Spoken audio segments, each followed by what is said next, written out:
Suasana di ruang tengah rumah orang tua kami di kawasan Jakarta Selatan terasa hangat, setidaknya di permukaan. Pohon Natal setinggi 2 meter berdiri gagah di sudut ruangan, berkelap-kelip memantulkan cahaya pada tumpukan kado di bawahnya. Aroma roast chicken dan kue jahe menguar dari dapur, bercampur dengan gelak tawa paman dan bibi yang baru saja tiba. Namun, bagi saya, Claudia Prameswari, kehangatan itu terasa semu. Saya duduk di sofa sudut, memegang segelas es sirup yang sudah mencair, sementara mata saya tak lepas dari Lukman, putra saya yang baru berusia 5 tahun. Dia sedang duduk anteng di karpet, bermain dengan mobil-mobilan kecil yang dibawanya sendiri dari rumah. "Claudia, Kak Sylvia belum sampai?" tanya ibu, yang tiba-tiba muncul dari dapur sambil membawa nampan berisi nastar. Wajah ibu tampak cemas, matanya terus melirik jam dinding yang sudah menunjukkan pukul 7 malam. Acara makan malam seharusnya dimulai setengah jam yang lalu. "Belum, Bu," jawab saya pelan. Di telepon gak diangkat, di WhatsApp cuma centang 1. "Duh, kebiasaan. Pasti macet. Kasihan kakakmu itu, dia kan sibuk sekali dengan meeting sosialitanya," ibu membela, seperti biasa. Saya hanya tersenyum tipis, menelan rasa pahit yang tiba-tiba naik ke tenggorokan. "Sibuk?" Ponsel di saku celana saya bergetar pelan. Saya melirik layarnya. Sebuah notifikasi dari aplikasi perbankan muncul. Transaksi berhasil. Rp4.500.000 di Beleza Salon Spa kartu kredit tambahan, Sylvia Prameswari. Pukul 18.45 tadi. Itu artinya, saat kami semua menunggu dengan perut lapar, Sylvia sedang memanjakan diri di salon mahal menggunakan kartu kredit yang tagihannya akan jatuh ke rekening saya bulan depan. Sudah 6 tahun saya menjalani peran ini. Peran sebagai penyokong bayangan. Awalnya hanya bantuan kecil, membayar tagihan listrik orang tua yang ternyata dipakai Sylvia, atau meminjamkan kartu kredit untuk keadaan darurat. Namun, lama-kelamaan, itu menjadi kewajiban tak tertulis. Sylvia, dengan gaya hidupnya yang high maintenance namun berpenghasilan tak menentu sebagai konsultan lepas, selalu punya alasan. Dan saya, demi menjaga agar ibu tidak stres dan ayah tidak terkena serangan jantung, selalu membereskan kekacauan finansialnya. "Diam-diam. Aku lapar," rengek Lukman pelan, menarik ujung blus saya. Saya mengelus rambutnya. "Sebentar ya, sayang.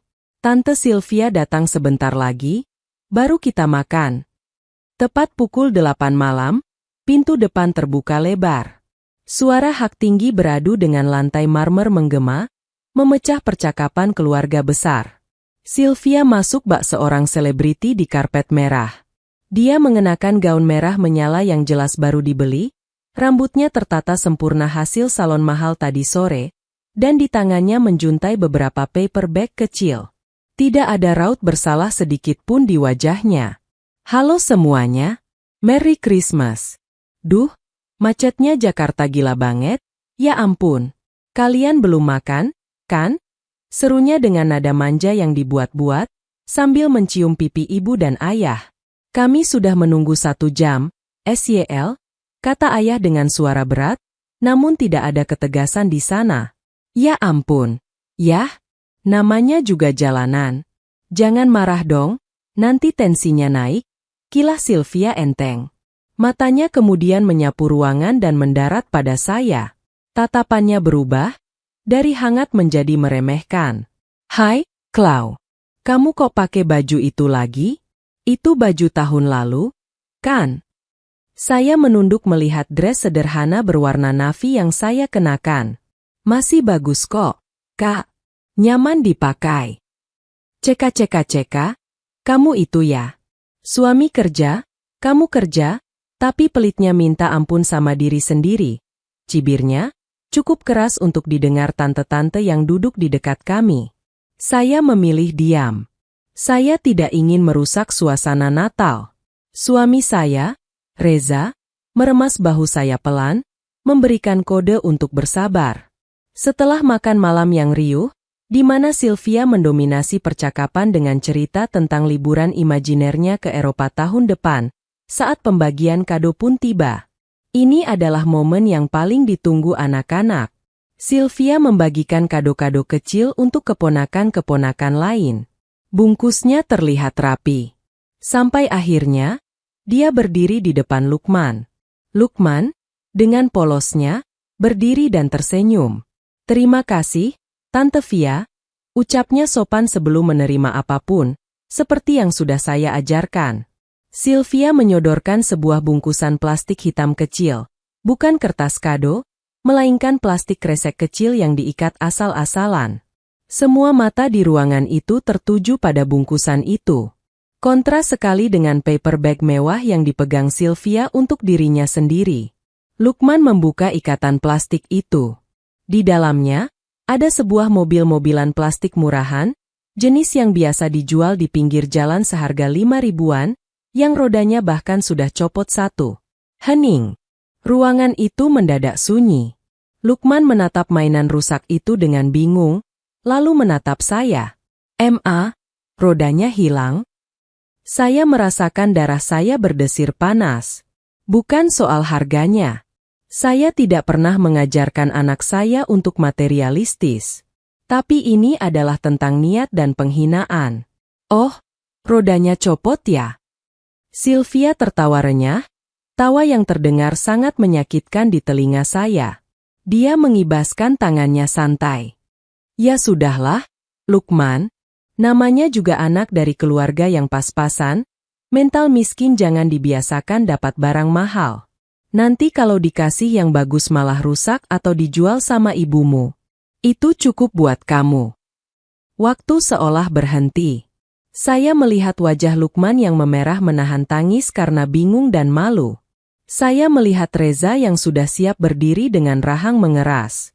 Saya melihat ibu yang hanya diam, pura-pura sibuk merapikan piring. Kalimat itu, anak dari keluarga miskin, dan mental miskin. Diucapkan oleh wanita yang gaunnya saya bayar. Diucapkan oleh wanita yang asuransi kesehatannya saya lunasi bulan lalu. Diucapkan oleh wanita yang barusan menggesek kartu kredit saya di salon seharga 4,5 juta rupiah, sementara dia memberi mainan rusak pada anak saya. Sesuatu di dalam dada saya, sebuah bendungan kesabaran yang saya bangun kokoh selama 6 tahun, retak seketika. Suara retakannya begitu nyaring di kepala saya, mengalahkan suara lagu Jingle Bells yang berputar di latar belakang. Saya berdiri perlahan. Ketenangan yang saya rasakan saat ini bukanlah ketenangan damai, melainkan ketenangan sebelum badai menghantam. "Apa yang baru saja kakak bilang?" tanya saya. Suara saya datar, dingin, dan cukup tajam untuk mengiris keheningan ruangan. Sylvia menoleh, alisnya terangkat menantang. "Loh? Kenapa? Tersinggung? Itu kan fakta, Claudia. Biar anakmu belajar prihatin." Saya merogoh tas tangan saya, mengeluarkan ponsel. Jari saya dengan cepat membuka aplikasi perbankan. Malam ini, di depan semua orang, saya tidak akan menjadi adik yang berbakti lagi. Jari saya melayang di atas layar ponsel. Suasana ruangan begitu senyap hingga suara dengungan AC terdengar sangat keras. Semua mata tertuju pada saya, beberapa bingung, beberapa cemas, tapi Sylvia masih berdiri di sana dengan senyum mengejek yang belum pudar dari wajahnya. "Kenapa diam? Mau pamer saldo tabunganmu yang gak seberapa itu?" tantang Sylvia lagi, kali ini sambil melipat tangan di dada. Gelang emas yang melingkar di pergelangan tangannya berkilau tertimpa lampu, gelang yang cicilannya saya lunasi 3 bulan lalu. Saya menarik napas panjang, menatap lurus ke matanya. Tidak ada lagi rasa takut atau segan. Rasa hormat saya sebagai adik sudah hangus terbakar oleh penghinaannya pada Lukman. "Kak," suara saya keluar dengan tenang, tapi volumenya cukup untuk mengisi seluruh ruangan. "Kamu bilang anakku mental miskin. Kamu bilang kami keluarga pas-pasan." Saya melangkah maju 1 langkah. Reza, suami saya, bangkit berdiri dan memegang bahu Lukman, melindunginya dari ketegangan yang mulai memuncak. Tapi ada satu hal yang semua orang di ruangan ini perlu tahu. Lanjut saya sambil mengangkat ponsel, memperlihatkan layar aplikasi mobile banking saya kepada ayah, ibu, dan tante-tante yang duduk mengelilingi kami. Gaya hidup mewah yang Kak Sylvia pamerkan selama ini, itu bukan hasil kerja kerasnya. Itu subsidi dari saya. Wajah Sylvia berubah pucat seketika. Apa-apaan kamu? Jangan ngarang cerita. Sergahnya panik, mencoba meraih ponsel saya, tapi saya menghindar dengan cepat. Gaun merah yang kakak pakai sekarang. Saya menunjuk gaun itu. Harganya Rp3.200.000. Dibeli di butik Sogo minggu lalu pakai kartu tambahan atas nama saya. Salon tadi sore, Rp4.500.000, juga masuk ke tagihan saya. iPhone 14 Pro Max yang kakak pegang, cicilannya dipotong dari rekening saya setiap tanggal 5. Saya menoleh ke arah ibu yang kini menutup mulutnya dengan tangan, matanya terbelalak tak percaya. Ibu, ayah, selama 6 tahun ini, Claudia diam.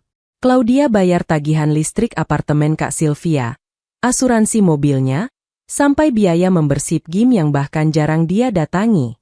Claudia lakukan itu karena ibu selalu bilang, jaga kerukunan. Kasihan kakakmu belum mapan. Tapi malam ini, Kak Sylvia menghina anakku yang bahkan tidak minta apa-apa darinya. Cukup, Claudia, jerit Sylvia. Wajahnya merah padam, bukan karena marah, tapi karena malu. Topeng, wanita karir sukses, yang dia bangun bertahun-tahun sedang saya runtuhkan bata demi bata di depan audiens utamanya. Belum cukup, potong saya dingin. Saya kembali menatap layar ponsel. Jari telunjuk saya menekan menu pengaturan kartu kredit. Di sana tertera nama Sylvia Prameswari, kartu tambahan. Status, aktif. Kakak bilang anakku hanya pantas dapat barang murah karena kami, miskin? Baiklah. Kalau begitu, mari kita lihat seberapa kaya kakak tanpa uangku. Dengan satu gerakan tegas, saya menekan tombol blokir permanen. Pop-up konfirmasi muncul. Saya menekannya tanpa ragu sedikit pun. Selesai, ucap saya datar. Akses kartu kredit sudah saya matikan. Mulai detik ini, kartu platinum di dompet kakak itu cuma sepotong plastik sampah. Tidak ada lagi salon, tidak ada lagi belanja, tidak ada lagi bensin gratis. Sylvia ternganga. Dia buru-buru membuka tasnya, mengeluarkan ponsel, mungkin mengecek notifikasi dari bank yang biasanya masuk ke nomornya juga. Ekspresinya saat melihat layar ponsel itu tak ternilai harganya. Kepanikan murni. Kamu gila ya? Teriaknya histeris, suaranya melengking tinggi. Aku ada janji makan siang besok di Senopati. Gimana aku bayarnya? Kamu mau bikin aku malu? Itu bukan urusanku lagi, jawab saya tajam. Kamu punya 2 tangan, 2 kaki, dan mulut yang sangat lancar bicara. Pakai itu untuk cari uang sendiri. Ibu akhirnya bersuara, bangkit dari kursinya dengan gemetar. Claudia, nak, jangan begini. Ini malam Natal. Jangan ribut masalah uang, bisa dibicarakan baik-baik. Saya menatap ibu dengan pandangan nanar. Bu, dia menghina cucu ibu sendiri. Dia kasih sampah ke Lukman sementara dia pakai uangku untuk foya-foya. Kalau ibu masih membela dia sekarang, berarti ibu juga mendukung penghinaan itu. Ibu terdiam, air mata mulai menggenang di pelupuk matanya.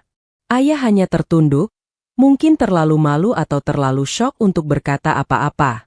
Paman dan bibi saya saling berpandangan canggung, pura-pura tidak mendengar tapi telinga mereka jelas terpasang lebar. Saya berbalik menghampiri Reza dan Lukman. Saya mengambil mainan plastik rusak yang masih tergeletak di lantai, lalu meletakkannya pelan di meja tepat di depan Sylvia. Ambil ini, kata saya pelan. Simpan sebagai kenang-kenangan dari hari terakhir kamu hidup enak pakai uangku. Saya menggendong Lukman yang tampak ketakutan. Ayo, Mas. Kita pulang. Pizza di rumah lebih enak daripada makanan di sini. Reza mengangguk mantap. Dia merangkul pinggang saya, memberikan dukungan tanpa kata yang sangat saya butuhkan. Kami berjalan menuju pintu keluar, meninggalkan keheningan yang mencekam di ruang tengah itu. Di belakang kami, terdengar isak tangis Sylvia yang mulai meledak. Bukan tangis penyesalan, melainkan tangis anak manja yang mainannya baru saja dirampas paksa. Saat pintu rumah tertutup di punggung saya, udara malam Jakarta terasa begitu segar. Beban seberat ribuan ton seolah baru saja terangkat dari pundak saya. Namun, saya tahu ini belum berakhir. Sylvia Prameswari tidak akan menyerah begitu saja tanpa perlawanan kotor. Perjalanan pulang malam itu terasa sunyi, tetapi bukan jenis kesunyian yang mencekam seperti di rumah ibu tadi. Ini adalah kesunyian yang melegakan. Lukman sudah tertidur pulas di jok belakang. Mobil mainan rusaknya masih tergenggam erat di tangan mungilnya. Reza menyetir dengan tenang, sesekali melirik saya. Tangannya meraih tangan saya yang sedari tadi meremas ujung sabuk pengaman. "Kamu hebat tadi," bisiknya. "Aku bangga." Air mata yang sejak tadi saya tahan akhirnya tumpah. Bukan karena sedih, tapi karena pelepasan adrenalin yang luar biasa. "Aku merasa jahat, Mas. Lihat muka ibu tadi." "Kamu nggak jahat, Klau. Kamu cuma berhenti membiarkan dirimu dibakar untuk menghangatkan orang lain." "Itu beda," potong Reza tegas. "Mulai sekarang, fokus kita cuma Lukman dan rumah tangga kita. Uang tabungan kita bisa dipakai buat les Lukman, buat renovasi rumah, bukan buat bayar facial kakakmu." Kata-kata Reza menjadi mantra yang mengantar saya tidur malam itu. Namun, ketenangan itu tidak bertahan lama. Pagi harinya, ponsel saya sudah banjir notifikasi. Bukan dari Sylvia, nomornya sudah saya blokir semalam, tapi dari sepupu-sepupu jauh, teman arisan ibu, bahkan beberapa kenalan lama. "Klau, beneran kamu usir kakakmu?" "Duh, sabar ya Klau. Namanya juga saudara." "Kok tega sih sama Sylvia?" Dahi saya berkerut. Saya membuka Instagram, dan di sanalah sumber kekacauan itu berada. Sylvia tidak tinggal diam. Sejak pukul 3 pagi, dia sudah aktif membuat drama di media sosial. Di fitur Instagram story-nya, berderet titik-titik kecil tanda dia mengunggah banyak hal. Saya menekan salah satunya dengan jari gemetar. Layar menampilkan foto selfie Sylvia dengan mata sembab dan riasan luntur, jelas didramatisir. Captionnya panjang lebar dengan font kecil. "Gak nyangka, darah daging sendiri bisa berubah jadi monster cuma karena merasa lebih punya uang. Dulu waktu susah, siapa yang nemenin? Sekarang sudah di atas, lupa daratan. Diusir, dipermalukan di depan keluarga besar pas Natal, akses diputus tiba-tiba padahal aku lagi butuh buat berobat. Tega. Tuhan gak tidur. Karma is real." Di slide berikutnya, dia memposting foto lama kami berdua saat masih kecil, dengan tulisan, "Rindu adikku yang dulu, yang belum gila harta." Darah saya mendidih. Berobat? Dia baru saja menghabiskan jutaan rupiah di salon kemarin sore. Pesan WhatsApp dari ibu masuk di bagian atas layar. "Ibu, Claudia, tolonglah. Kakakmu nangis-nangis di rumah ibu. Dia bilang kartu kreditnya ditolak pas mau beli obat migrain di apotek pagi ini. Kasihan dia. Nak, buka blokirnya ya. Sedikit saja, buat pegangan dia." Saya memijat pelipis yang berdenyut nyeri. Pola ini selalu berulang. Sylvia berulah, Sylvia memutarbalikkan fakta, ibu termakan narasi Sylvia, lalu saya yang diminta mengalah.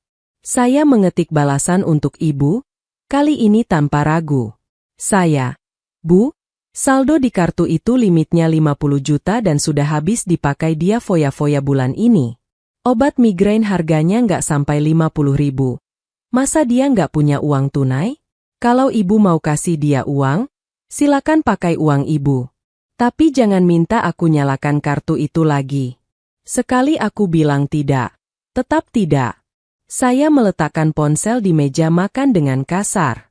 Nafsu makan saya hilang. Kenapa? Si drama ratu berulah lagi? Tanya Reza sambil menuangkan kopi. Dia sudah rapi dengan kemeja kerjanya. Dia bikin framing di medsos. Seolah-olah aku adik durhaka yang gila harta dan menelantarkan kakak yang sakit. Jelasku sambil menunjukkan layar ponsel. Reza mendengus kasar setelah membacanya. Klasik. Orang narsis kalau kehilangan kendali atas korbannya, dia bakal mencoba mengendalikan cara orang lain memandang korbannya. Jangan dibalas di medsos, Klau. Itu yang dia mau. Dia mau kamu emosi, terus kalian berantem online, dan dia dapat panggung. Terus aku diam saja difitnah begini. Bukan diam. Kita simpan buktinya. Reza mengambil ponselnya, lalu memotret unggahan Sylvia sebagai arsip. Bukti tagihan salon, bukti pembayaran cicilan dia selama ini. Semua ada di mutasi rekeningmu, kan? Kalau dia makin ngawur, kita punya data. Orang waras bakal tahu mana yang benar. Reza benar. Meladeni Sylvia di media sosial hanya akan membuat saya turun ke levelnya. Tapi rasa sakit hati difitnah seperti ini tetap terasa perih. Saya berangkat ke kantor dengan perasaan was-was.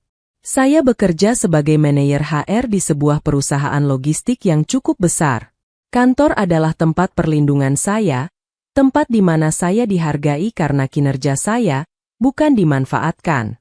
Namun, sekitar pukul 2 siang, interkom di meja kerja saya berbunyi.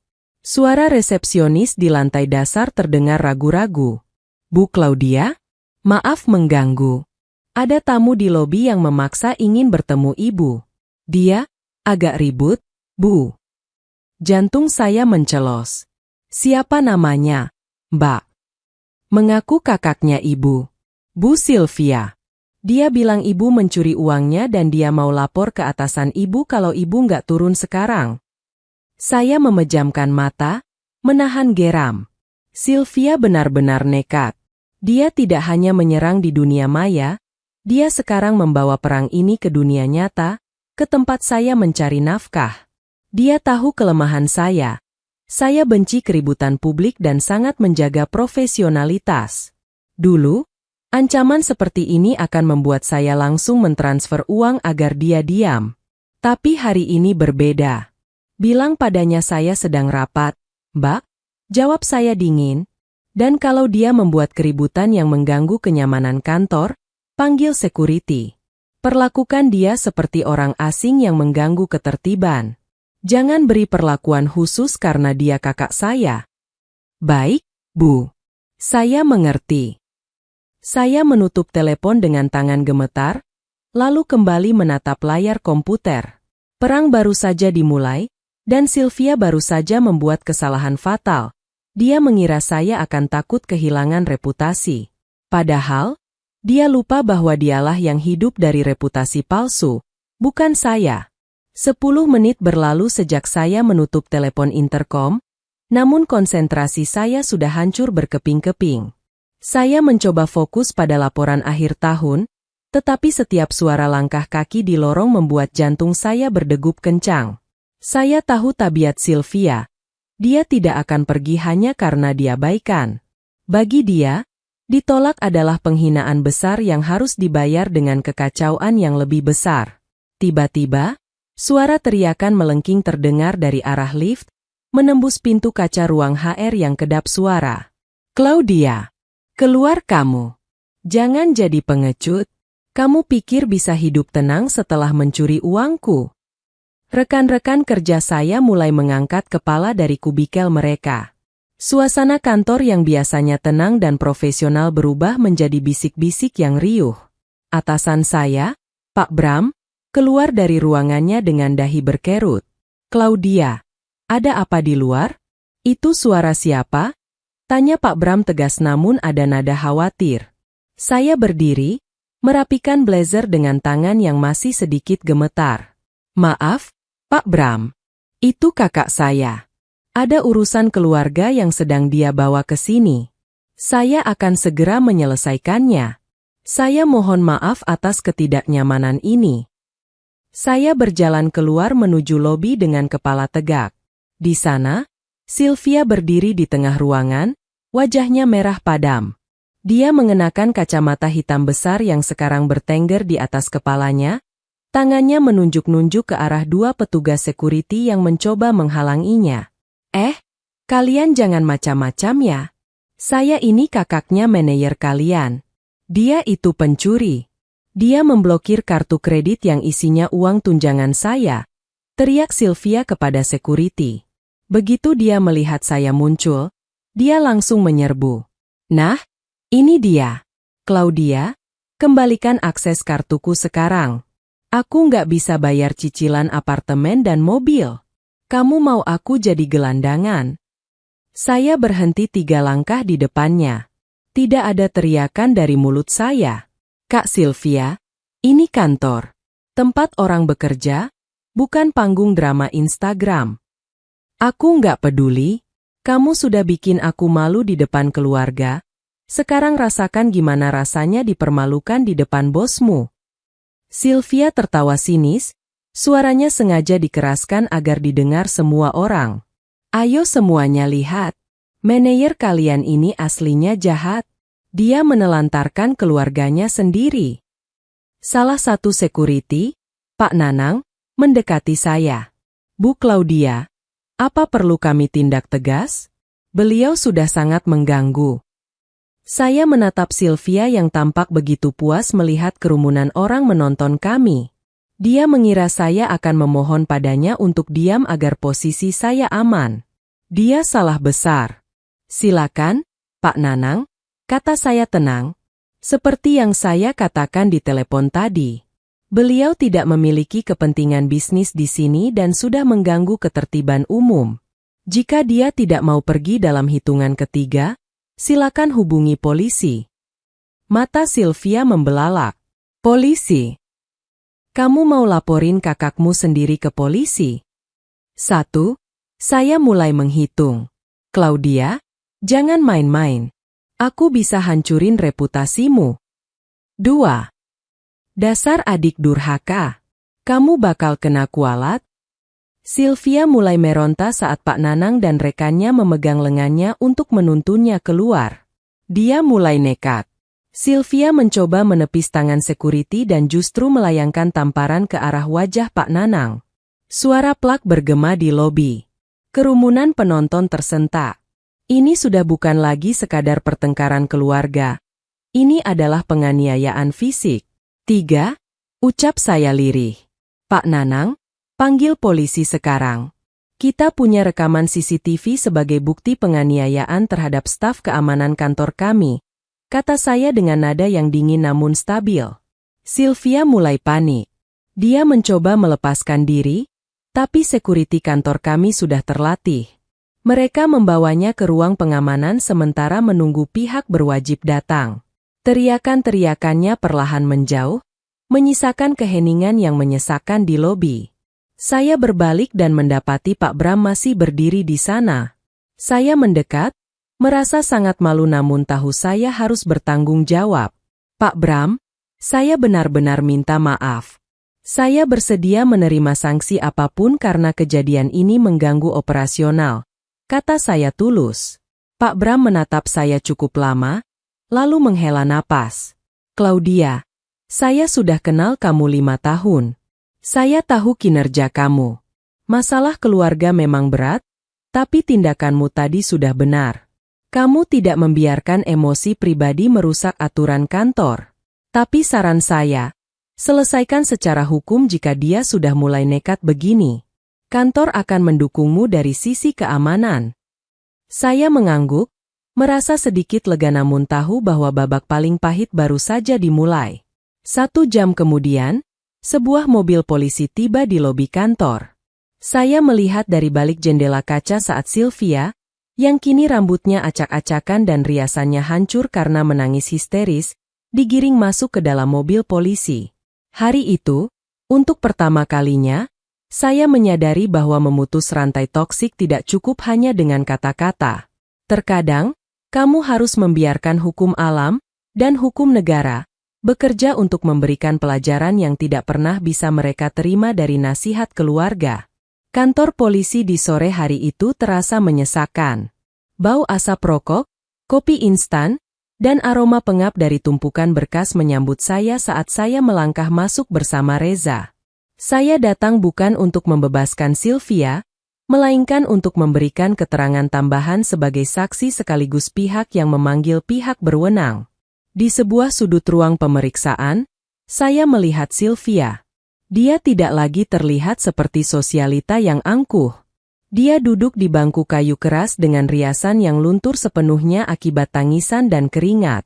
Saat dia melihat saya masuk, matanya yang sembab kembali menyala karena amarah. "Puas kamu, Claudia?" teriaknya hingga suaranya serak. "Puas lihat kakakmu diperlakukan seperti kriminal? Kamu benar-benar iblis." Seorang petugas polisi mengetuk meja dengan pulpen. "Ibu Sylvia, harap tenang. Anda di sini karena mengganggu ketertiban umum dan melakukan tindakan kekerasan terhadap petugas keamanan. Jangan memperburuk keadaan Anda sendiri." Saya duduk di hadapan penyidik, memunggungi Sylvia. Saya menceritakan kronologi kejadian tanpa bumbu, tanpa emosi yang berlebihan. Saya menyerahkan bukti berupa rekaman suara dari ponsel saya saat dia berteriak di lobi dan salinan laporan dari sekuriti kantor. "Apa ada mediasi, Bu?" tanya petugas itu. "Tidak untuk saat ini, Pak," jawab saya tegas.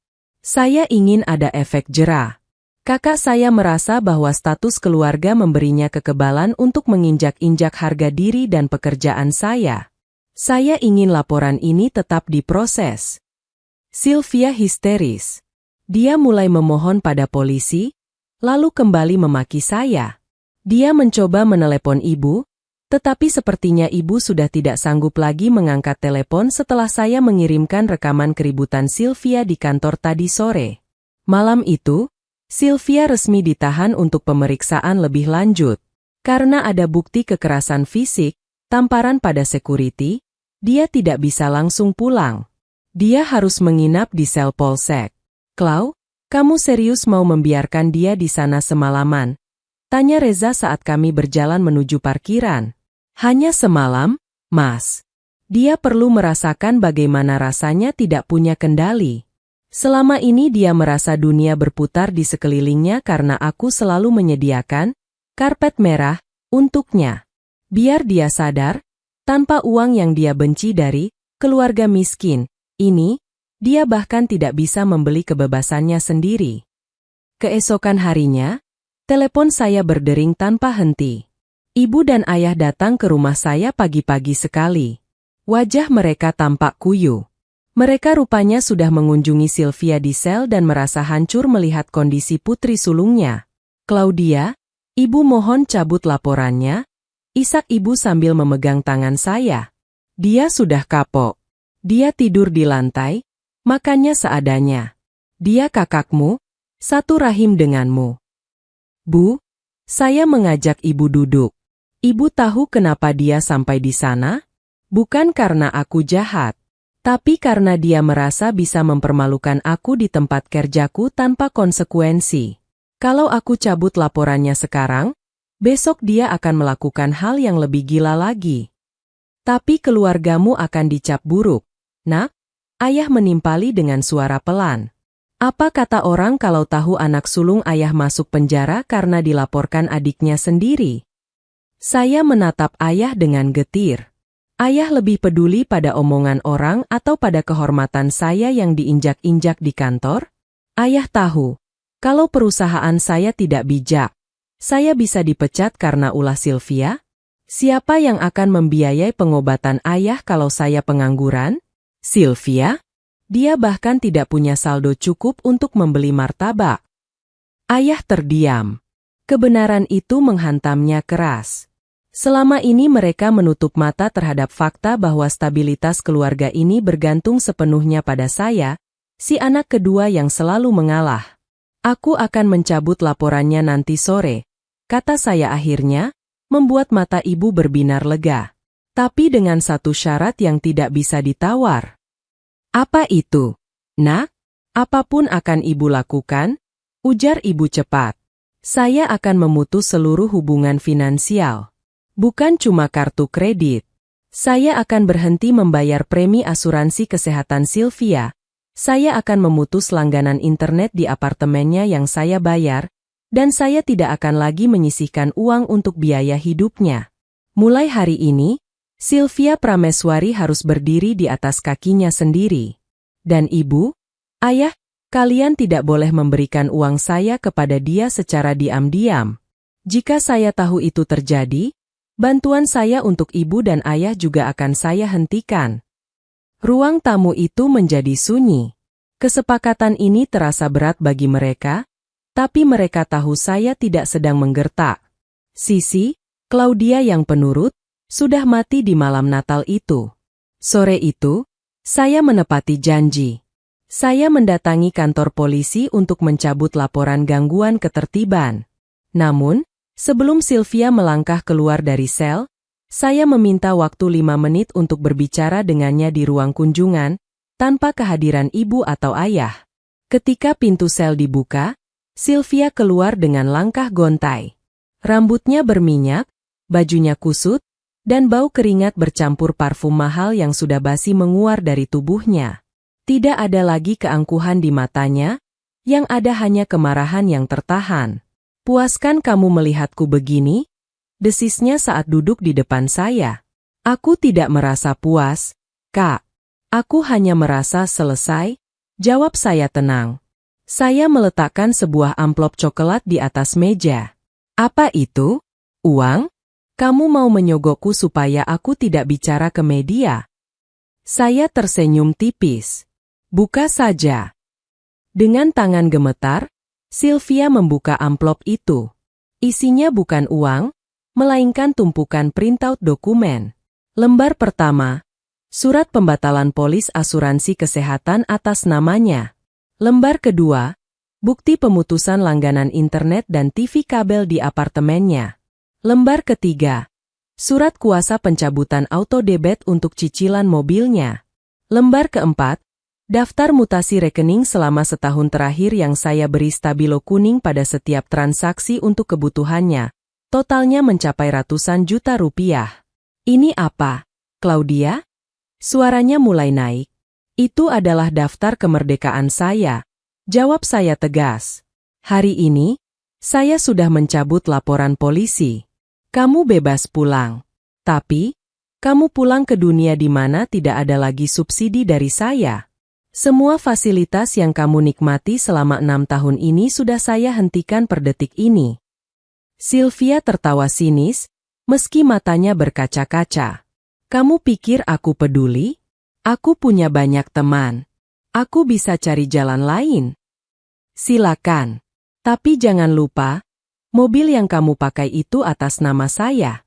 Saya beri kamu waktu 3x24 jam untuk mengembalikannya ke rumah saya, atau saya akan melaporkannya sebagai penggelapan. Apartemenmu? Sewanya habis bulan depan. Saya tidak akan memperpanjangnya. Jadi, saran saya, mulailah mengemas barang-barangmu." Sylvia terdiam. Kenyataan pahit itu mulai meresap ke otaknya. Selama ini dia hidup di atas fondasi yang saya bangun. Tanpa fondasi itu, dia hanyalah pengangguran dengan selera tinggi yang tidak memiliki apa-apa. "Kamu kejam, Clau. Kamu tega lihat kakakmu hancur." "Aku tidak menghancurkanmu, Kak. Aku hanya berhenti menopangmu. Kalau kamu hancur karena harus berdiri sendiri, itu artinya kamu memang sudah hancur sejak lama, hanya saja aku yang selama ini menyembunyikannya." Saya berdiri, mengambil tas saya, dan berjalan menuju pintu. Saya tidak menoleh lagi saat mendengar Sylvia mulai berteriak histeris di belakang saya, memanggil nama ibu dan memaki saya dengan sebutan, "anak durhaka." Malam harinya di rumah, saya duduk di ruang kerja bersama Reza. Kami melakukan sesuatu yang seharusnya kami lakukan sejak bertahun-tahun lalu, audit keuangan keluarga. "Mas, kalau kita stop semua biaya untuk Kak Sylvia," saya menunjukkan catatan di laptop, "kita bisa menghemat hampir 15 juta rupiah per bulan. Itu di luar biaya tak terduga yang biasanya dia minta secara paksa." Reza mengangguk, jarinya menunjuk ke kolom tabungan pendidikan Lukman. Dengan uang itu, kita bisa memindahkan Lukman ke sekolah yang lebih baik tahun depan. Kita juga bisa mulai mencicil asuransi pendidikan yang lebih kuat buat dia. Kami saling berpandangan. Ada rasa lega yang luar biasa. Selama ini, kami hidup dengan perasaan pas-pasan, bukan karena penghasilan kami kecil, tapi karena ada lubang hitam di keluarga kami yang terus menghisap sumber daya kami. Keputusan ini akan berat, Klau, Reza mengingatkan. Keluarga besarmu pasti akan menganggap kita sebagai pihak yang jahat. Ibu dan ayah mungkin akan terus menekanmu. Aku tahu, Mas. Tapi aku lebih takut melihat masa depan Lukman yang dikorbankan demi gaya hidup orang yang bahkan tidak menghargainya. Aku sudah selesai menjadi pahlawan bagi orang yang tidak mau menolong dirinya sendiri. Malam itu, saya mematikan semua notifikasi grup keluarga besar. Saya memblokir akses media sosial saya dari akun-akun yang berpotensi menjadi mata-mata Sylvia. Saya menciptakan benteng pelindung bagi keluarga kecil saya. Saya menyadari satu hal penting. Menetapkan batasan bukanlah tindakan kejam. Itu adalah tindakan penyelamatan diri. 3 hari setelah Sylvia keluar dari sel, keheningan yang saya ciptakan di media sosial rupanya menjadi bumerang bagi dirinya sendiri. Tanpa reaksi dari saya, Sylvia kehilangan panggung untuk berperan sebagai korban. Namun, masalah yang lebih nyata mulai mengetuk pintunya, tagihan yang tak lagi terbayar. Sesuai tenggat waktu yang saya berikan, mobil Honda HR-V yang selama ini dipamerkan Sylvia di akun Instagramnya harus kembali. Pagi itu, sebuah truk derek yang saya sewa tiba di depan apartemennya. Saya tidak sudi datang sendiri. Saya mengirim kuasa hukum dan petugas penarik kendaraan. Ponsel saya bergetar. Sebuah nomor tidak dikenal masuk. Saya tahu itu dia. Claudia, kamu benar-benar mengirim orang buat ambil mobil ini di depan teman-temanku. Teriaknya tanpa basa-basi begitu saya mengangkat telepon. Suaranya terdengar pecah. Ada latar belakang suara orang berbisik-bisik. Aku lagi ada janji brunch. Kamu bikin aku malu. Itu bukan mobilmu, Kak. Itu aset perusahaan suamiku yang saya pinjamkan padamu. Jawab saya tenang sambil menyesap teh di kantor. Dan hari ini masa pinjamnya habis. Kalau kamu malu, itu karena kamu yang memilih untuk pamer barang yang bukan milikmu. Aku nggak akan kasih kuncinya. Silakan. Petugas sudah bawa kunci cadangan dan surat penarikan. Kalau kamu menghalangi, mereka akan lapor polisi lagi atas tuduhan penggelapan. Kamu mau masuk sel lagi hanya karena mobil. Hening di seberang sana. Hanya terdengar isak tangis penuh amarah. Beberapa menit kemudian, kuasa hukum saya mengirim pesan. Mobil sudah diamankan, Bu. Kunci sudah diserahkan meskipun ada sedikit drama teriakan.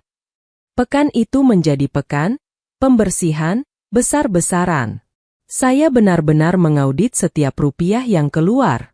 Saya menghubungi pihak manajemen apartemen Sylvia, menyatakan bahwa saya tidak akan memperpanjang sewa yang berakhir 2 minggu lagi. Saya menutup akses family sharing pada layanan streaming film dan musik. Saya mencabut keanggotaan klub olahraga elit yang preminya mencapai jutaan rupiah per bulan. Dampaknya instan. Ibu menelepon saya setiap jam, menangis bahwa Sylvia sekarang mengurung diri di rumah ibu karena apartemennya sudah mulai didatangi penagih utang dari pinjaman online yang ternyata diam-diam dia ambil. Claudia, kasihan kakakmu, dia sampai dikejar-kejar orang tidak dikenal ke rumah ibu. Isak ibu. Dia bilang dia butuh 20 juta saja untuk tutup lubang itu. Tolong, Nak, sekali ini saja. Bu, dengar Claudia. Saya menarik napas sedalam mungkin agar tidak ikut menangis. Kalau Claudia bayar 20 juta itu sekarang, bulan depan dia akan pinjam 40 juta. Dia harus merasakan pahitnya dikejar penagih utang supaya dia tahu rasa uang itu bagaimana. Jangan berikan dia sepeser pun uang dari jatah bulanan yang Claudia kirim untuk ibu dan ayah. Tapi dia nggak makan. Clau, ada nasi dan lauk di rumah ibu, kan? Itu cukup untuk bertahan hidup. Kalau dia mau makan enak, suruh dia jual tas-tas bermereknya yang berderet di lemari itu. Saya menutup telepon dengan tangan gemetar. Menjadi tegas pada orang tua sendiri adalah bagian tersulit dari proses ini. Rasanya seperti menjadi anak durhaka. Tetapi logika saya terus berteriak bahwa ini adalah satu-satunya cara untuk menyelamatkan semua orang. Ternyata, tanpa dukungan finansial saya, kerajaan yang dibangun Sylvia runtuh secepat rumah kartu. Teman-teman sosialitanya, yang dulu selalu memujinya di kolom komentar, satu persatu menghilang saat dia mulai mencoba meminjam uang kepada mereka. Sylvia mulai merasakan apa yang dia ejek malam itu, kemiskinan. Namun, bedanya, saya adalah miskin yang bekerja keras dan punya martabat.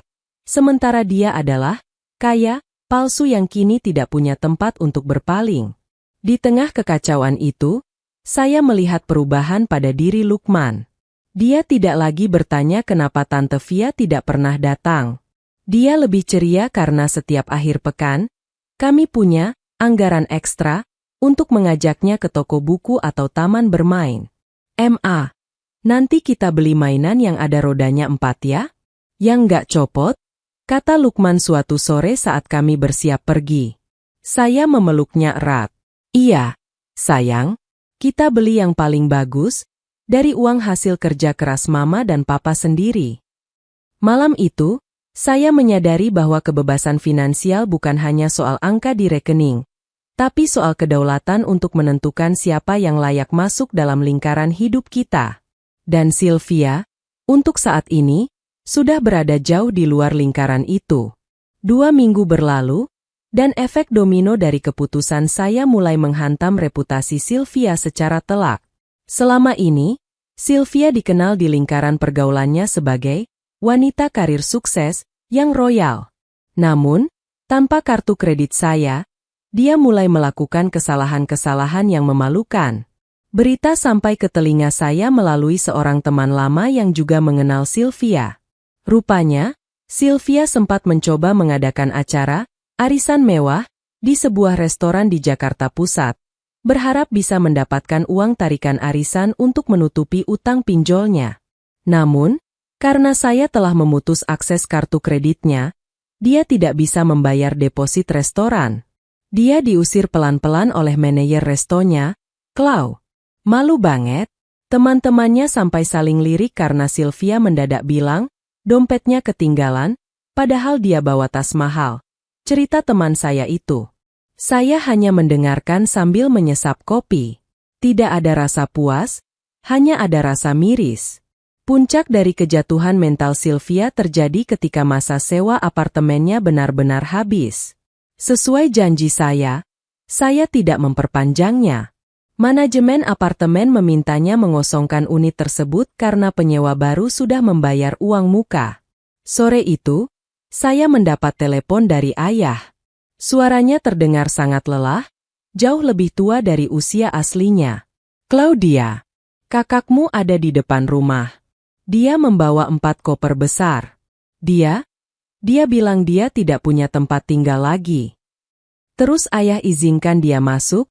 Tanya saya dingin. Dia anak ayah, Clau. Ayah tidak mungkin membiarkannya tidur di pinggir jalan dengan koper-kopernya. Tapi rumah kita jadi penuh keributan. Dia terus-terusan memaki kamu, menyalahkan kamu atas semua kegagalannya. Biarkan saja, ya. Biarkan dia tinggal di sana. Tapi saya mohon, jangan gunakan uang bulanan yang saya kirim untuk memanjakan dia. Itu uang untuk makan ayah dan ibu, untuk obat ayah. Ayah tahu. Tapi ada masalah lain. Ayah ragu sejenak. Sylvia mulai nekat. Dia menjual TV di ruang tamu kita kemarin tanpa izin ibu. Katanya buat bayar bunga, utang yang dia sebut sangat mendesak. Saya memejamkan mata. Ini adalah fase di mana orang yang toksik akan mulai memangsa orang-orang terdekat yang masih mau menampungnya. Sylvia sudah mulai menghisap sumber daya orang tua kami karena akses ke saya sudah tertutup rapat. Ayah harus tegas. Kalau ayah biarkan dia menjual barang-barang di rumah, Lama-lama rumah itu juga bisa dia jaminkan ke rentenir. Ayah mau kehilangan tempat tinggal di masa tua. Ayah takut, Klau. Dia kalau mengamuk sudah seperti orang kesurupan.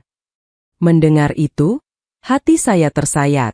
Ibu dan ayah yang seharusnya menikmati masa pensiun dengan tenang, kini harus menghadapi teror dari anak yang mereka manjakan sendiri. Malam itu, saya berbicara dengan Reza. Mas, aku harus melakukan sesuatu. Bukan untuk membantu Sylvia, tapi untuk melindungi aset ibu dan ayah. Aku harus memastikan rumah itu tidak diganggu-gugat olehnya. Reza setuju. Kita harus ke notaris. Pastikan sertifikat rumah orang tuamu aman. Dan mungkin, ini saatnya kita bicara dengan pengacara keluarga tentang surat peringatan untuk Sylvia. Namun, sebelum saya sempat bertindak, Sylvia melakukan langkah yang lebih nekat. Putus asa karena tidak lagi memiliki uang dan mulai ditinggalkan teman-temannya, dia kembali ke media sosial. Kali ini, dia tidak hanya membuat cerita sedih, tapi dia menyebarkan fitnah bahwa saya melakukan penggelapan dana di perusahaan tempat saya bekerja untuk memperkaya diri sendiri. Dia menandai, tag, akun media sosial resmi perusahaan saya dan akun beberapa pimpinan di kantor saya. Pimpinan, nama perusahaan, tolong audit Claudia Prameswari. Dia bisa beli rumah dan hidup mewah karena mencuri uang perusahaan, sementara kakaknya sendiri dibiarkan kelaparan. Keluarga kami tahu rahasia gelapnya. Ini bukan lagi sekadar urusan keluarga. Ini adalah upaya pembunuhan karakter yang terstruktur.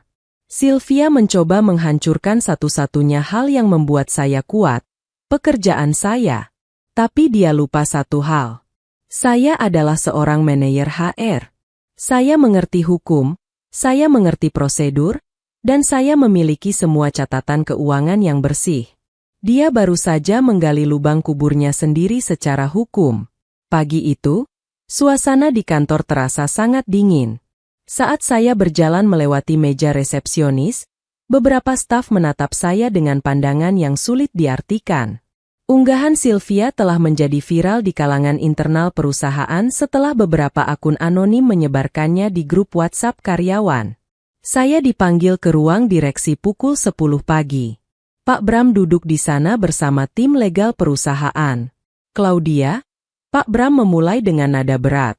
Kami tahu ini masalah keluarga, tapi tuduhan penggelapan dana adalah hal serius. Perusahaan harus melakukan audit internal untuk menjaga nama baik. Saya mengangguk tenang, lalu meletakkan sebuah map plastik bening di atas meja. Saya sudah menyiapkan ini, Pak. Saya tahu kakak saya tidak akan berhenti sebelum dia merasa saya jatuh. Di dalam sini ada mutasi rekening pribadi saya selama 5 tahun terakhir, laporan pajak tahunan, SPT, dan bukti bahwa semua aset yang saya miliki dibeli dengan KPR dan kredit resmi atas nama saya dan suami. Saya juga menunjukkan tangkapan layar unggahan Sylvia yang baru saja saya cetak. Dan ini, lanjut saya, adalah bukti pencemaran nama baik. Saya tidak hanya akan membuktikan bahwa saya bersih, tapi saya juga meminta izin perusahaan untuk membawa masalah ini ke jalur hukum melalui tim pengacara saya. Saya tidak ingin drama ini merugikan kredibilitas kantor. Tim legal perusahaan memeriksa dokumen saya dengan teliti. Setelah 1 jam yang menegangkan, mereka menyimpulkan bahwa tidak ada satupun aliran dana perusahaan yang janggal di rekening saya. Sebaliknya, mereka justru iba melihat betapa besarnya aliran uang keluar dari rekening saya ke rekening Sylvia selama bertahun-tahun. Claudia, kamu bersih? Ujar Pak Bram sambil menghela napas lega. Perusahaan akan mengeluarkan pernyataan internal bahwa tuduhan itu tidak berdasar. Dan mengenai laporan polisi, kami mendukungmu. Apa yang dia lakukan sudah masuk kategori ITE. Sore harinya, saya tidak pulang ke rumah. Saya mendatangi rumah orang tua saya bersama seorang pengacara bernama Pak Baskoro. Suasana di rumah ibu sangat kacau. Saya melihat koper-koper Sylvia berantakan di ruang tamu. Vas bunga kesayangan ibu pecah di lantai, dan Sylvia sedang berteriak di telepon, Mungkin sedang memaki salah satu penagih utangnya. Wah, datang juga si pencuri, seru Sylvia begitu melihat saya. Wajahnya tampak tirus dan matanya liar. Gimana kantor? Sudah dipecat? Syukurin. Kalau aku jatuh, kamu juga harus jatuh. Saya tidak membalas makiannya. Saya hanya berdiri diam sementara Pak Baskoro melangkah maju. Ibu Sylvia Prameswari? Tanya Pak Baskoro dengan nada profesional yang dingin. Saya adalah kuasa hukum Ibu Claudia. Saya di sini untuk menyerahkan somasi pertama terkait pelanggaran UU ITE, pencemaran nama baik, dan fitnah yang Ibu unggah di media sosial tadi pagi. Senyum kemenangan di wajah Sylvia langsung luntur. Somasi? Apa-apaan ini? Ini masalah keluarga. Tidak lagi, potong saya. Saat kamu membawa nama kantorku dan menuduhku mencuri uang perusahaan, itu sudah menjadi masalah pidana. Aku punya surat pernyataan dari kantorku bahwa semua tuduhanmu palsu. Pak Baskoro melanjutkan, jika dalam 1x24 jam unggahan tersebut tidak dihapus dan Ibu tidak membuat permintaan maaf tertulis di media yang sama, kami akan langsung meneruskan laporan ini ke Polda Metro Jaya. Mengingat Ibu baru saja keluar dari tahanan polisi minggu lalu, tindakan ini akan memberatkan posisi Ibu di mata hukum. Sylvia gemetar. Bibirnya pucat. Dia menoleh ke arah Ibu yang sedang menangis di pojok ruangan. Bu, lihat Claudia. Dia mau masukin aku ke penjara lagi. Ibu tidak berdiri kali ini. Ibu hanya menutup wajahnya dengan daster. Ibu sudah tidak tahu lagi. Esiel, Ibu sudah lelah. Kamu jual TV Ibu? Kamu maki-maki adikmu yang selama ini kasih kamu makan? Ibu sudah lepas tangan.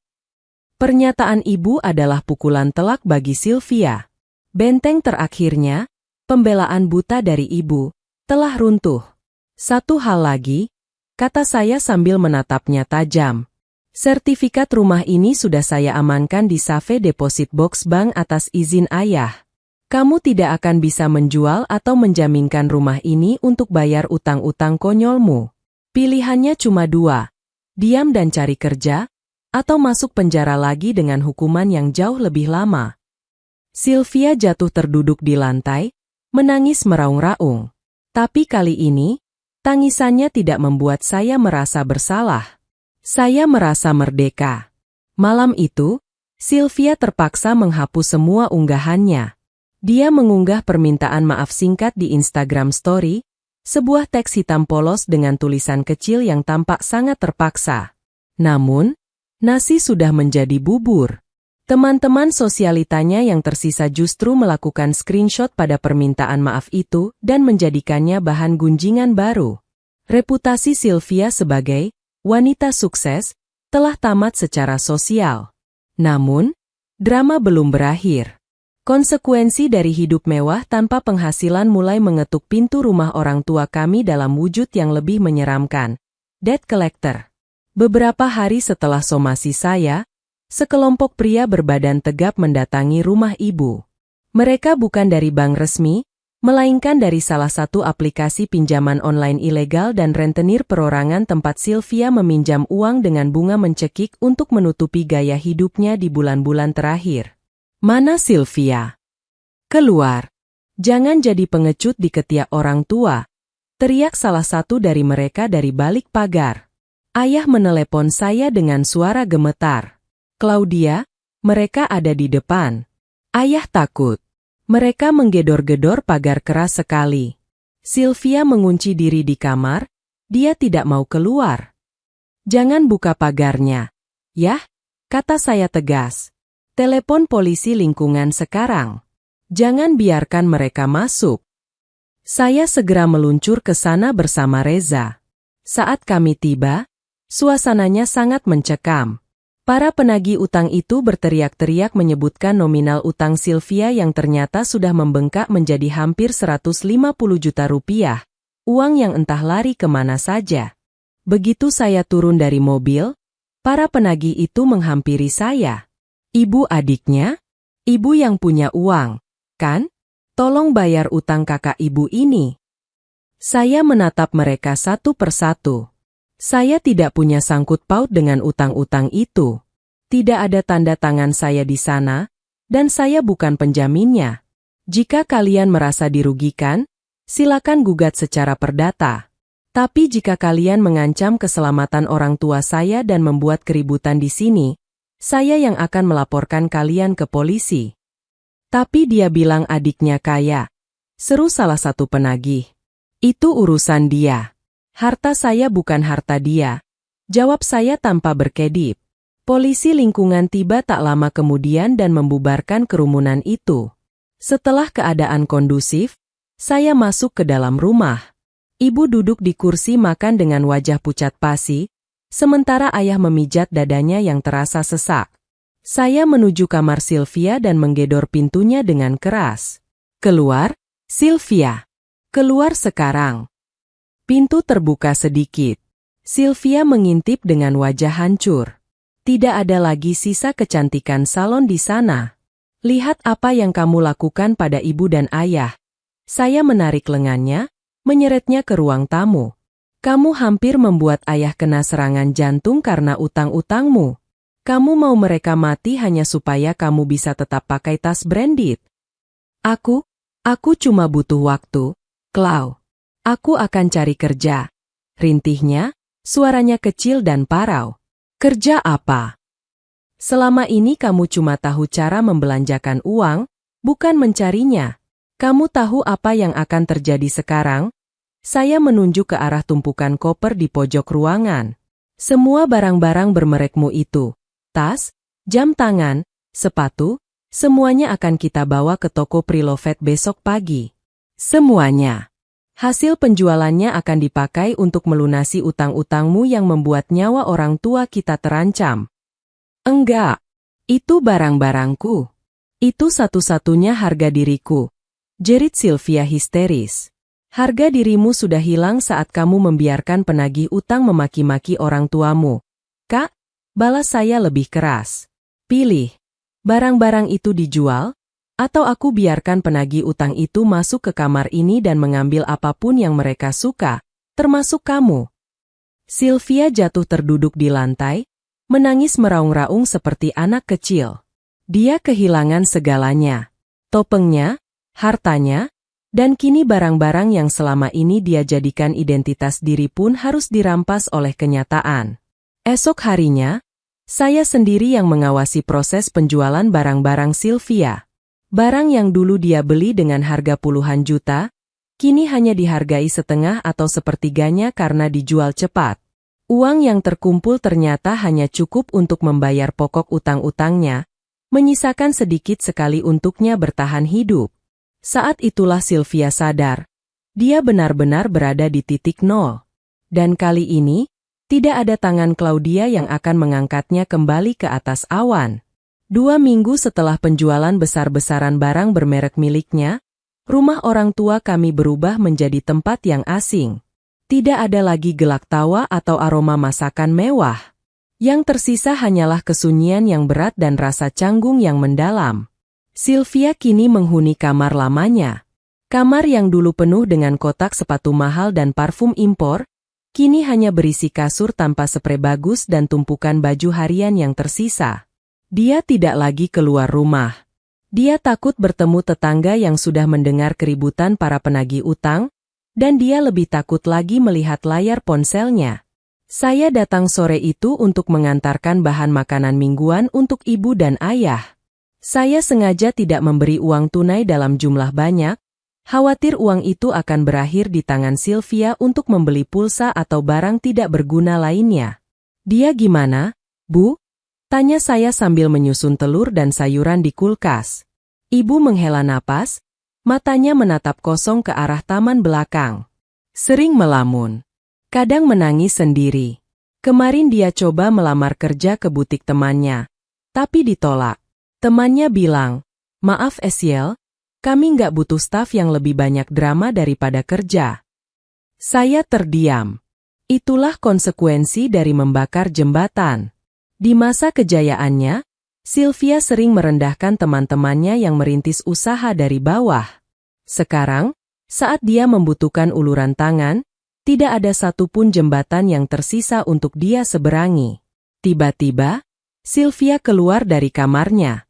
Dia mengenakan daster lama ibu, wajahnya polos tanpa make-up, tampak jauh lebih tua dari usia aslinya.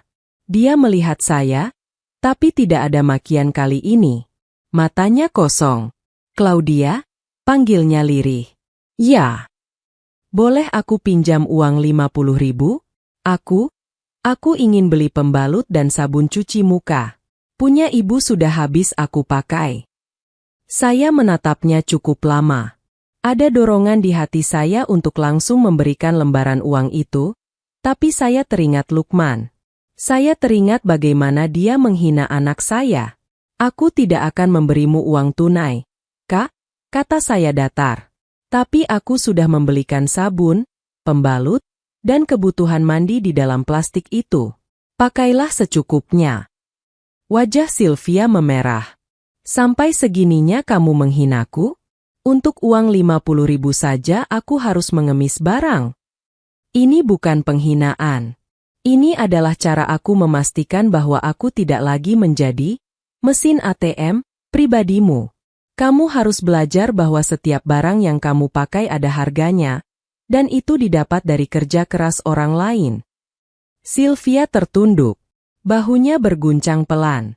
Dia menyadari bahwa statusnya telah berubah total.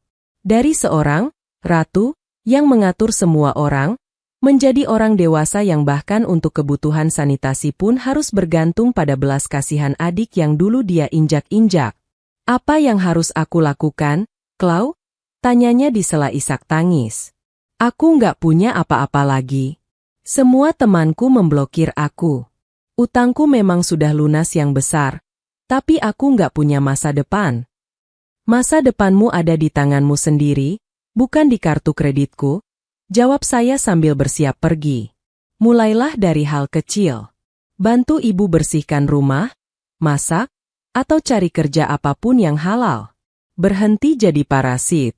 Kalau kamu bisa menunjukkan perubahan karakter dalam setahun ke depan, mungkin aku akan mempertimbangkan untuk bicara lagi denganmu sebagai adik." Saya meninggalkan rumah itu dengan perasaan campur aduk. Ada rasa pedih melihat kakak kandung sendiri hancur. Namun ada kepuasan batin karena saya telah melakukan hal yang benar. Saya tidak lagi menjadi pendukung, enabler, bagi perilaku rusaknya. Malam itu, saya duduk di teras rumah saya sendiri. Lukman sedang bermain dengan set kereta api baru yang dibelinya dari uang tabungannya sendiri. Hasil menyisihkan uang jajan yang saya berikan sebagai upah membantu merapikan mainan. Reza datang membawa 2 cangkir teh hangat.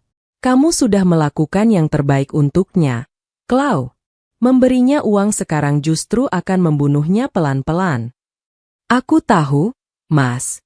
Aku cuma berharap dia benar-benar belajar kali ini." "Dia akan belajar, atau dia akan tertinggal oleh zaman? Yang jelas, keluarga kita sekarang sudah aman.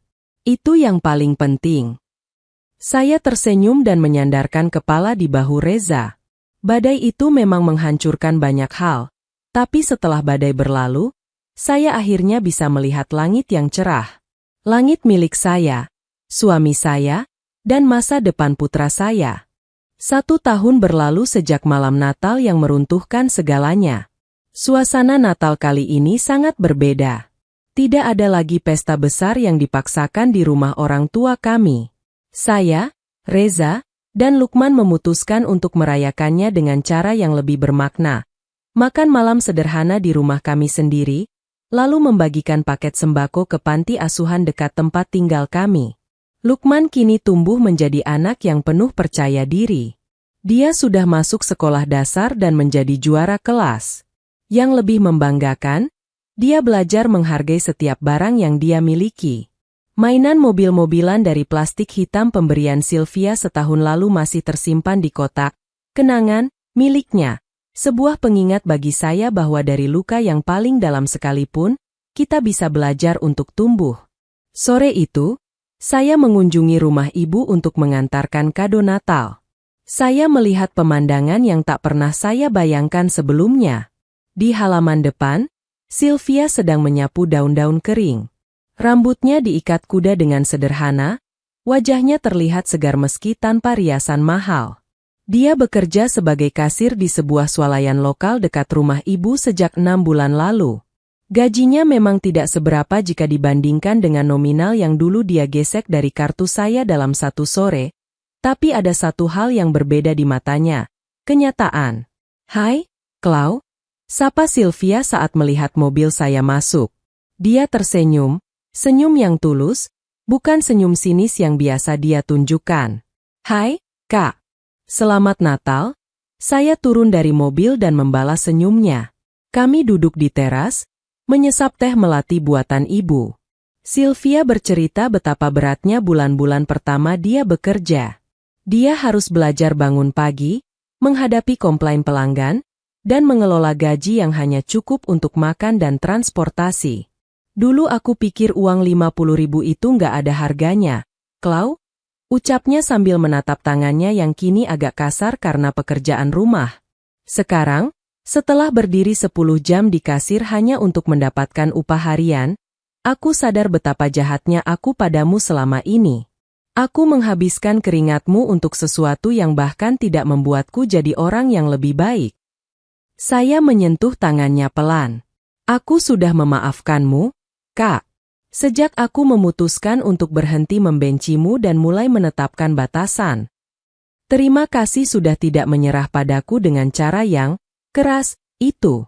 Kalau kamu tidak memutus kartu itu malam itu, mungkin aku sekarang sudah masuk penjara karena utang yang lebih besar, atau lebih buruk lagi."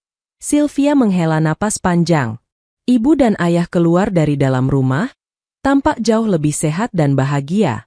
Rumah mereka tidak lagi riuh dengan tagihan atau makian, melainkan dengan kedamaian sederhana. Mereka tidak lagi merasa harus menutup lubang untuk Sylvia, karena Sylvia sudah mulai bisa menambal lubangnya sendiri. Malam harinya, saat saya kembali ke rumah, saya duduk di kamar Lukman yang sudah terlelap. Saya merenungi perjalanan setahun ini. Saya menyadari bahwa menetapkan batasan tegas, Bu Undari, bukanlah tindakan kebencian. Justru itu adalah bentuk cinta yang paling tinggi. Saya mencintai diri saya sendiri dengan berhenti membiarkan diri diperas. Saya mencintai Lukman dengan melindungi masa depannya dari pengaruh toksik. Dan secara paradoks, saya mencintai Sylvia dengan membiarkannya jatuh agar dia bisa belajar cara merangkak dan berjalan sendiri. Keluarga Prameswari yang dulu rapuh karena dibangun di atas kebohongan finansial, kini mulai tegak kembali di atas fondasi kejujuran dan tanggung jawab masing-masing. Saya menutup jendela kamar, melihat bintang-bintang di langit Jakarta yang cerah. Saya tidak lagi merasa terbebani. Saya bebas. Saya tenang. Dan yang paling penting, saya tahu bahwa kebahagiaan sejati tidak bisa dibeli dengan kartu kredit platinum manapun. Ia hanya bisa ditemukan saat kita berani berkata, "Cukup," dan mulai menghargai harga diri kita sendiri. Tamat. Tamat. Tamat. Tamat. Tamat.